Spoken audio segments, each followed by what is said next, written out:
Pinapakiusap po na ang mga manonood ay tumabi para po magkasa ang ating mga participants.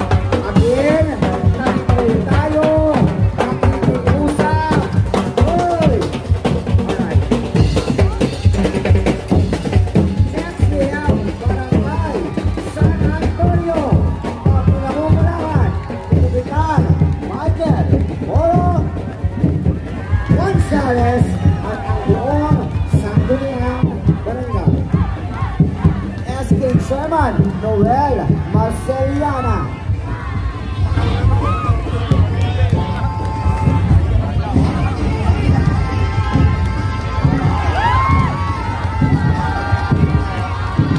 Ang ganda ni Mars Reyna ng San Antonio. Igalaw mo pa, Marty. Ingataw mo pa, Mark. Sige, pwede ganyan lang. Barangay San Antonio, ang binyan ay unang nakilala sa kasaysayan bilang pamayanan na bahagi ng Nagtabuco. Ang lupain ng binyan ay natutusan ng napadpad ang mga Espanyol mula sa lawa sa isang pamayanan sa bunganga ng ilog Sorosoro. Barangay San Antonio ay hinango sa pangalan ng Santo. Ang payak na barangay noon na ang tanging kabuhayan ay ang pangangalakal sa merkado katulad ng mga bagya, relo at pag-inyog at sari-sari na ngayon ay isa ng progresibo at maunlad na baryo. Ang karosa ay masinsinang itinayo mula sa mga material na una nang nagpaunlad sa lungsod ng Binyan. Ito ay ang mga bao, punot, abaka, mayangan, uyo, pawid at dinding na gawa sa kawayan na idinisenyo sa pangtabi at pangmamahagi karosa. Ang bawat material ay pinakilap ng barnis na kung saan ang mga materyales na ito ay sumasalamin sa mahalagang produkto na inaalagaan ng mga dalubhasang kamay ng mga magsasaka at magninyog na nag-ambag sa maunlad na pamayanang agrikultural ng lungsod. Makikita din sa unang bahagi nito ang maglalatik na siyang pangunahing kabuhayan ng mga mamamayan ng Binyan. Gayon din ang niyog na patuloy ang pag-agos ng ganda na sumisimbolo sa patuloy na pag-unlad ng Binyan. Gayon din katulad ng mga pag-agos ng ganda ang patuloy na pag-angat ng syudad ng buhay, the City of Life. Makikita din ang pamilyang nagsisintay para sa kanilang kinabukasan. Sa kanang bahagi naman ng kabuhayang kinabulatan ng mamamayan nito, ang pagtitinda ng mga bakya na siyang kinabubuhay at naging hagdan patungo sa maunlay na baryo ngayon. Sa kabila naman ito ay ang mga subyalong kanakal na naging kailan din ng pag-unlad ng bayan ng Binyan. Salamat ito sa mga nakakatulong upang naging ito ang Barangay San Antonio. Doon ay isa ito sa bahagi nito ay kita ang imahe sa Isidro Labrador o San Isidro ang magsasaka. Kilala siyang takasin mga magsasaka sa pagkat ito ang kanyang hanap buhay. Ang katulad ng sila ng Binyan at bilang ang celebration natin ngayon ang katulad at salamat sa lahat ng biyayang pinatamasa ng Isidro. Ang kabilang karosa ay nagpapaalala na sa tayo naroon ngayon at inalita ng ating pinagpulan ang pagpasalamat sa biyayang ating natamo sa tulong ng buong San Isidro ng Mundo. Kaya sama-sama tayo maghiwang para sa kaulanan, nagsisikap at patuloy na umaangat. Mabuhay ang Barangay San Antonio, mabuhay ang syudad ng Binyan.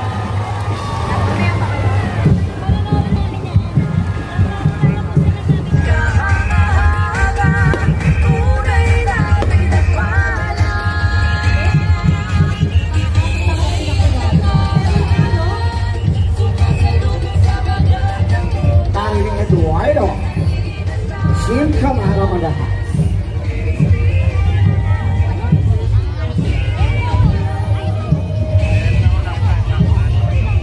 Atin naman pong susunod na karosa ay mula sa Barangay Timbao. Wow, Timbao!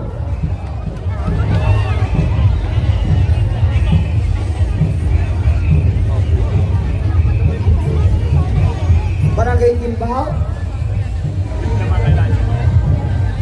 na pinangungunahan ni Kapitan Ronaldo bayan. Barangay Timbao noong araw, ang Barangay Timbao ay isa sa bayamang barangay pagdating sa agrikultura. May palayan, tubo, mais at iba't ibang taniman ng mga gulay. Ang Barangay Timbao din ang sentro ng transportasyon ng mga tinaguriang taga-bukid sa bayan ng Binyan. Sa pamamagitan ng Timbao Koday, ang mga taga-Barangay Timbao, Malamig, Binyan, Loma at Lakiwa ay nagkaroon ng mga masasakyang pangpasaherong jeep papunta sa bayan ng Binyan. Kaya jeep ang aming naging pambunga din sa inyo bilang pagkilala sa serbisyo ng mga jeepney drivers na naghatid sa mamamayan ng ilang barangay ng Binyan patungo sa bayan. Sa paglipas ng panahon, malaki ang naging pag-unlad ng aming barangay, naging progresibo, dumami ang mga negosyo at tao. Ang aming pansin na lugar noon, ay nakilala na at sumabay sa pangangat ng lungsod ng Binyan. Nagkaroon ng malalaking kumpanya, mga kilalang convenience store at gasolinahan, mayroon din kalitabak na dinarayo ng mga karating barangay. Malaki ang kontribusyon ng Timbao sa pagtustos ng bigas at malakit sa pangunahing sakap na paggawa ng pulihinga noong araw. Gagana nagmula sa katas ng Diyog ang latik, kaya bao at ang mga balat ng buko ang isa sa ginamit naming palamuti, sinamahan ng pulihingan, puto cheese at ibang palamuti bilang pagkilala sa makuling na pagdiliyong ng Puto Latik Festival noon taon. Ang prinsa ay itinayo pa noong panahon ng mga Kastila na nagsilbing parustos ng tubig sa mga palayan ng bayan ng Binyan. Ginawa ito upang makontrol ang daloy ng tubig na nagmumula sa lalawigan ng Cavite, pababa sa bayan ng Binyan upang maging maayos ang irigasyong patubig sa mga palayan. Dinarayo din ito pagpasa hanggang ngayon ng mga lokal na turista mula sa iba't ibang karating barangay upang mapaliguan. Sa ngayon, ang Prinsa o Timbao Dam ang nag-iisang local heritage treasure sa lungsod ng Binyan. Pinagmamalaki namin mga Timbawenyo, ang gandang tagal nito at servisyong ibinigay ito para sa mga magsasaka sa ating bayan. Malaking pagtingin ng ating barangay ay naging taniman ng mais at tubo, kaya isa ito sa sumisimbolo sa aming barangay kasama ang Prinsa Dam. Tunay na ang Binyan ay pinagpala dahil isa ang Timbao Prinsa Dam sa sumasalamin sa buhay ng nakaraan,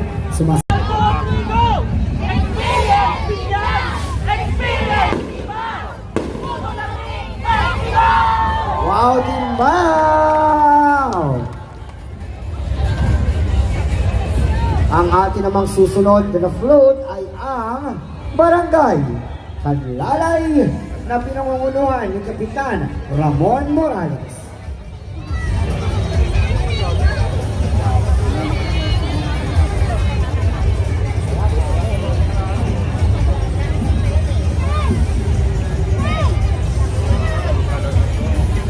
Ang float ng Kanlalay ay sumisimbolo sa masaganang buhay at ekonomiya.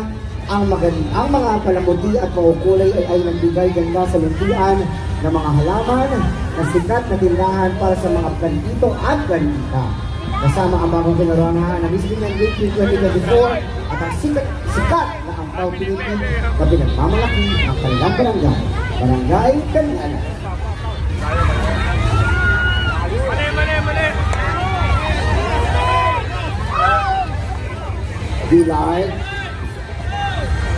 Bilay. Bakit parang ayaw niya magpakita, Bilay? Siyempre kasama sa float na yan ang bagong-bagong queen ng Miss Binyan Day Queen na si Miss Roma. Asa si Roma?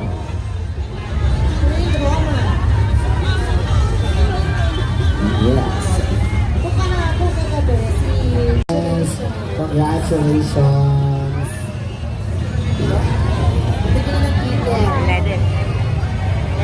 At susunod naman natin ang Barangay Zapote.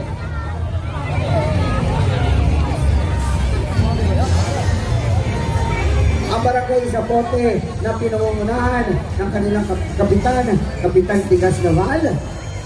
Ang Barangay Zapote, ang karosang ito ay isang salamin ng pagkakakilanlan ng ating Barangay Zapote, maging ng ating lungsod ng Binyan. Titik sa pamanang kultura at mahalagang kasaysayan ang ating lungsod, kung kaya't masin kong inilagak ang mga bahagi na ito sa ating karosa. Dito, makikita ang Alberto Mansion na isa sa pinakakilala at pinakamatagal na tahanan sa ating lungsod. Makikita din sa unahang bahagi ng isang babae na sumisimbolo sa pinakatanyag na produkto ng ating lungsod, ang puso. Pinapakita ko din dito kung gaano kapayang ang pamumuhay ng mga taga-barangay Zapote patungo sa pagiging progresibo. Mga kaibigan, Barangay Zapote.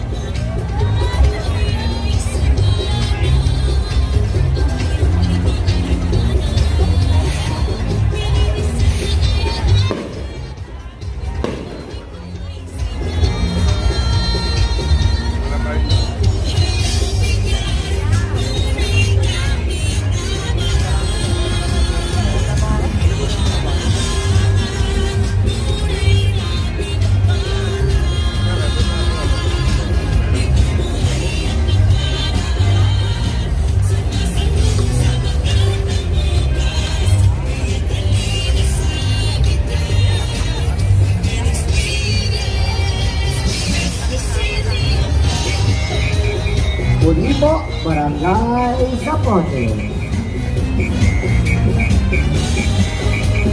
Ay, hello. Shout out sa mga magpuputo na tips. Hello.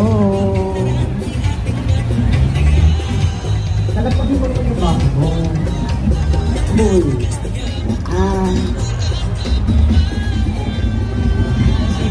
Susunod naman natin ang Barangay Kasile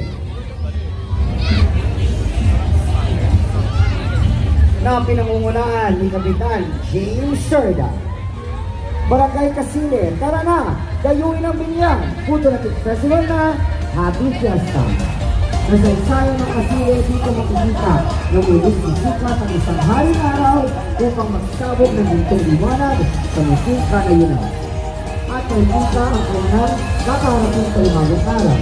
Ang Barangay Kasile na ito ay kilala sa paghawaan ng bakya at isa sa mga pamarahing pagkabuhay noon ng mga tao sa barangay natin.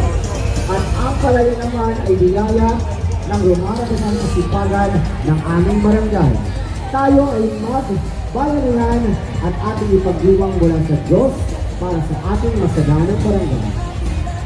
Ating kasalamatan ng patron ng Barangay Kasile, ang Our Lady of Lourdes, at ang patron ng Bayan ng Binian, San Isidro Labrador. Mabuhay ang Barangay Kasile, mabuhay ang Binian, tunay kang pinagpala. Barangay Kasile.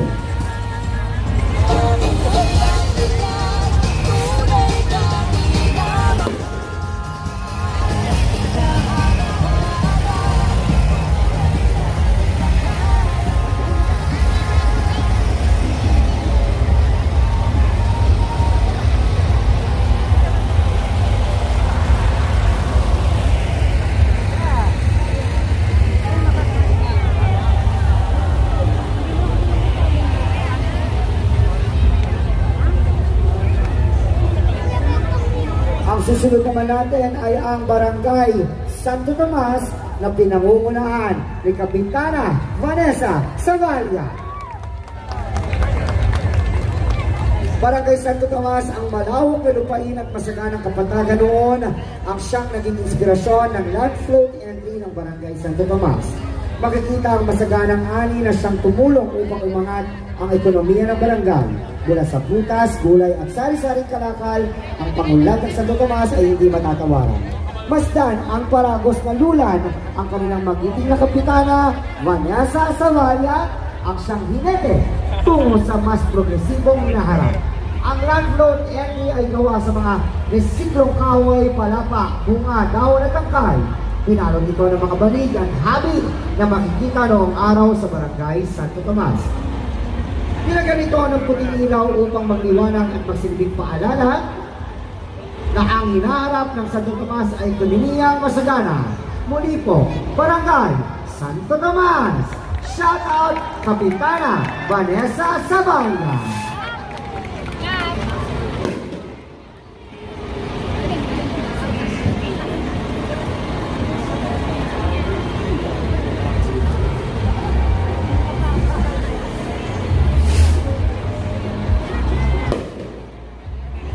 Shout out ang Otit ng Bayan, Tito Warren. Ang ganda-ganda rin Kapitana Vanessa. Very glowing ang skin. Sana all. Sana all din. Yes.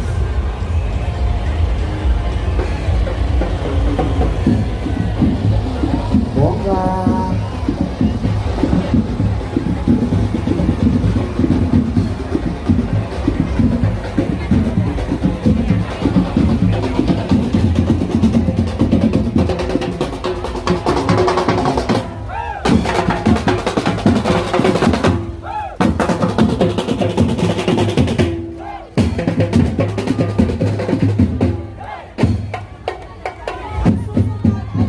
Sa Barangay Santo Niño, kami ang pupunta ni Kapitan Wilfredo Dennis Hernandez. The heart of the city of life. Barangay Santo Niño's float entry showcases a vibrant and diverse representation of different walks of life in Barangay Santo Niño. As the float moves along, you can see various characters such as fisherman, farmer, maglalatik dancer, photo maker, and the iconic trolley. A focal livelihood in the barangay, and at the center of attention stands a tall Rizal monument symbolizing pride and heritage alongside the logo of the city of Binyan, known as the City of Light. In front of the float, the Santo Niño image takes prominence, honoring the namesake of the barangay. Flanking the image are two sellers offering different products from Binyan City, adding to the colorful and livelihood atmosphere. The overall design features vibrant palay, puto, and colorful bani, crafted from coconut shell, coconut husk, palay, and various indigenous materials, showcasing the resourcefulness and creativity of true Binyanenses. The float parade entry is a celebration of community spirit, cultural richness, and the unique identity of Binyan City, encapsulating the essence of unity and diversity in a visually stunning display, designed by Bricks Creative Team.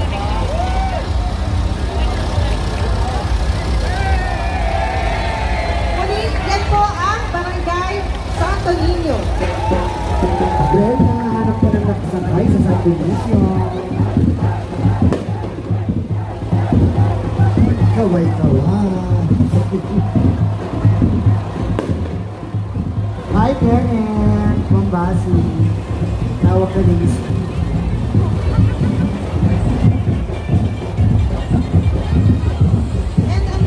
And Miss Eva, congratulations din. No? Kasi mula sa Barangay Santo Niño ang nanalo kagabi sa Miss Binyan. Yes, second runner-up. At sila din ang nag-champion sa Mardi Gras. Yes, ayan. So congratulations.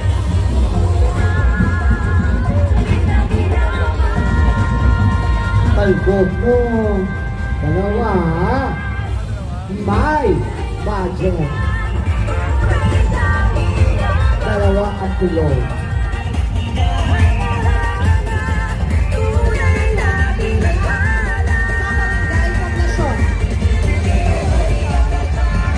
Ang kabisera ng komersyo at kalangal sa Luzon ng Binyan. Ito ang nagsisipin na pag-alala sa magarang nakaaraan ng lungsod bunga ng maraming partisipasyon sa ating kasaysayan. Ang dancer entry ng Barangay Komisyon ay nilagyan sa harapan ng isang agila, isang mitikal na simbolo ng lakas at kapangyarihan, inihahalin tulad sa lider ng lungsod kay Mayor Arman Dumaguila. Nang dahil sa kanilang misyon ay nabuo at naibahagi muli sa mga Binyanense ang pamosong Alberto Mansion na nakikita sa likuran. Isang pagkakakilanlan at naglagay sa mapa ng kasaysayan ng Pilipinas. Ito ang nagsisilbing inspirasyon ng barangay populasyon upang bigyang respeto ang nakaraan tungo sa masaganang hinaharap. Yan po ang barangay poblasyon.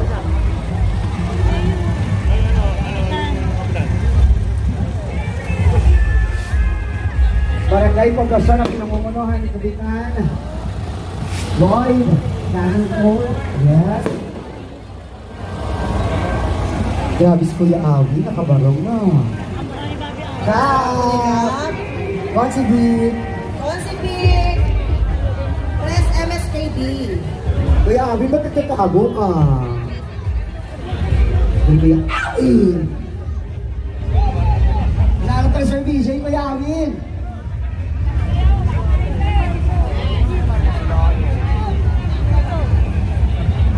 Ang susunod naman po ay mula sa Barangay San Jose. Na pinamumunuan ni Kapitan Raul Ototo. Palingalit payak at siting barangay na ngayon ay handa ng sumabay sa agos ng buhay. Ito ang Barangay San Jose. Mayaman sa masaganang ating nakaraan, yaman at lumina ang panahon. Napigilan po sa Nanlo at ito ang isa sa pinakamagandang pamilya sa buong linya. Ang pamilya de San Jose na nagsasaksi sa mga pagbabago. Binibigyan respeto ang isang mag-anak na handa yung taguyod ang kanilang pamilya. Masayang namumuhay sa lungsod ng Binyan. Ang mga higatas at iba't ibang materyales na natulong nato ay gawa sa iba't ibang lokal na bagay mula sa sinamay, burlap, mga mga dahon, palapang, at saka na binibilang buhay. Ang mga ilaw upang mabigyan diin ang ganda nito sa gabi at kahunlan. O ang Barangay San Jose.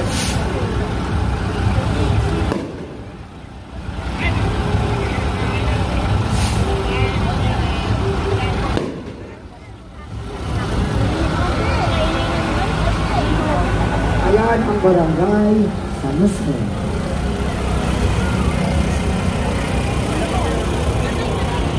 Ganda naman yung concert siya, eh. No! Yes. Yes, concert.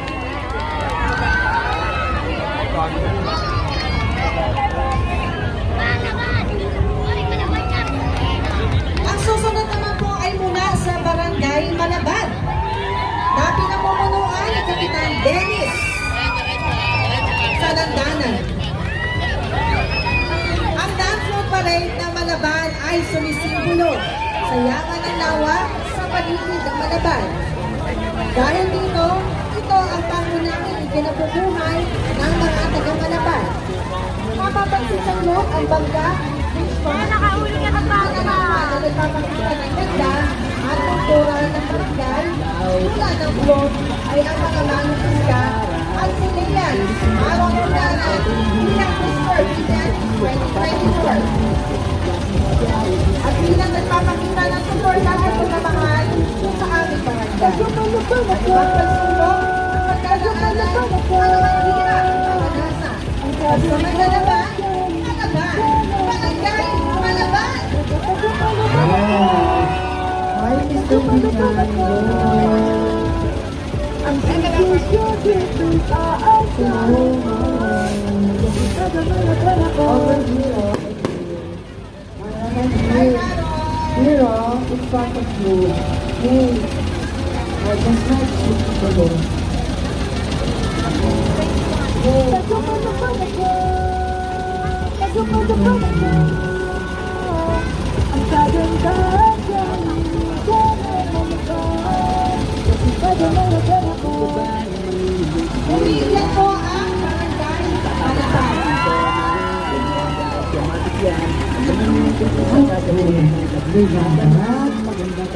Saan naman ang pagkuling paro? Meron sa kaya. Ang ganda ng boses mo pagkagayon, no? Sit lang, sit lang. Habang inintay natin yan, meron pong napulot na susi ng motor, in-endorse po sa Alberto Mansion, sa guard po natin sa Alberto Mansion. At nasa Barangay Poblacion pala, sa Barangay Hall ng Barangay Poblacion. Anong motor yan, kuya? Honda. Motor ng tubig. So, Honda motor. Okay, ang susunod naman po ay mula sa Barangay Ganado na pinamumunuan ni Kapitan John or JJ Del Rosario. Tula ng landlord ng Barangay Ganado ang makulay at makasaysayang kultura at tradisyon ng lungsod ng Binyan. Makikita sa harap nito ang opisyal na sagisag ng Barangay Ganado at ng Photolatic Festival 2024. Makikita sa kanang bahagi nito ang makukulay na gusali na sa prinsipyo. Mga pabrika katulad ng Glade, Argentina, Watsons, Royal Nardo, at Zama na panginahing lumusayan ng mga mamamayan ng Barangay Ganado. Pinalamutian ito ng makukulay na grupo upang magbigay buhay at sinta sa mga gusali. Mapapansin din ang mga kultura at kultura na magbibigay ulit at kaya sa bahagi ito. Sa kaliwang bahagi naman, ay ang kulay sa simbahan sa mahal na patron sa Isidro na Bato. Narito rin ang patron ng Barangay Ganado sa Santo Niño. Mapapansin rin dito ang mga litrato ng magagaling at mahuhusay na leader ng lungsod ng Binyan. Kalian sila Congressman Anote, Vice Chair Anote, at ang putihing Mayor Attorney Armand Imagina. Kalian din si Mr. PJ Goma, ang mahusay na pinuno ng Pichato. Sa bahagi nito makikita ang mga masasamat at pinagmamalaki ng lungsod ng Binyan. Ang movies, Yanes Goto, at syempre ang Chef Harvey. Mahalina sa ganda at makulay na landlord parade ending ng Barangay Ganado. Viva Ganado! Ano? Barangay Ganado, I miss you guys. Okay. Next week ko na dati ng inamin. Ganda nyo. Bea Beautiful Events kay Bea Alonte. Apaka-press. Grabe, laban na naman ngayon, no? Laban na ng beautiful events. Ito malilitan ng beauty. O, di kuwari. Sorry. Yan po ang Barangay Ganado. Namiss ko ang Barangay Ganado. May naging boyfriend ako siya. Talaga ba? Yes, King. Sorry! Ay! Kasama ko yung Pokalancha.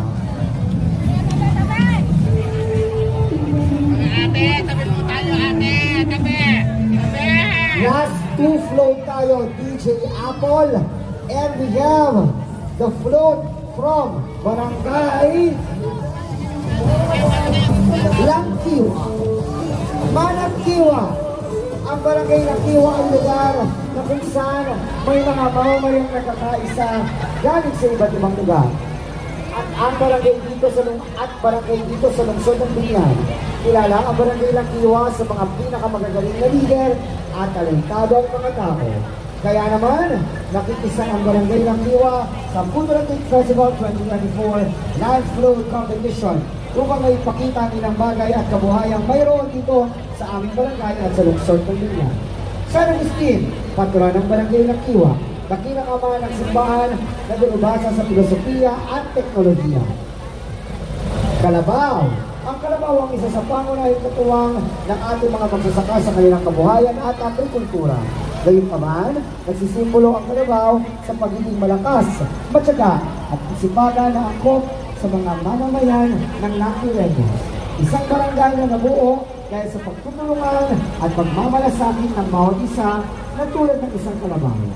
Palang, nakilala ang Barangay Langkiwa sa bayan ng Binyan na may malawak na pananim at may masasaganang yamang lupa. Naging pangunahin na ng buhay ng mga mamamayan ng Langkiwa at naging daan tungo sa modernong pamumuhay. Arko, simbolo ng pagkakilala ng isang lugar na dati isa lamang malawak na lupain. Na ngayon, isa ng baryong pinagtibay ng mga mamamayang nagkakaisa at tutulungan. Produktong Binyan, kilala ang bayan ng Binyan sa mga produktong yamang lupa at tubig. Isa na dito ang mga buko at nyok na ginagamit sa iba't ibang produkto. Gaya na, ganda at kapi. Ang bayan ng Binyan ay nakapaligid din sa Laguna de Bay, kaya naman sa gana ng Binyan, sa yamang tubig, kagaya ng mga isda.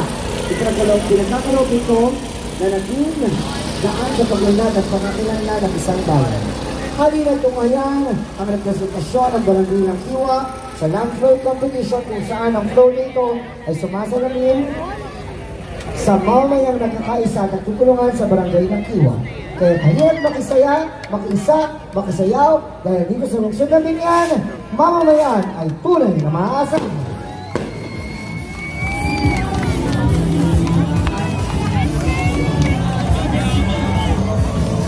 Ang susunod naman po ay mula sa Barangay Santo Domingo.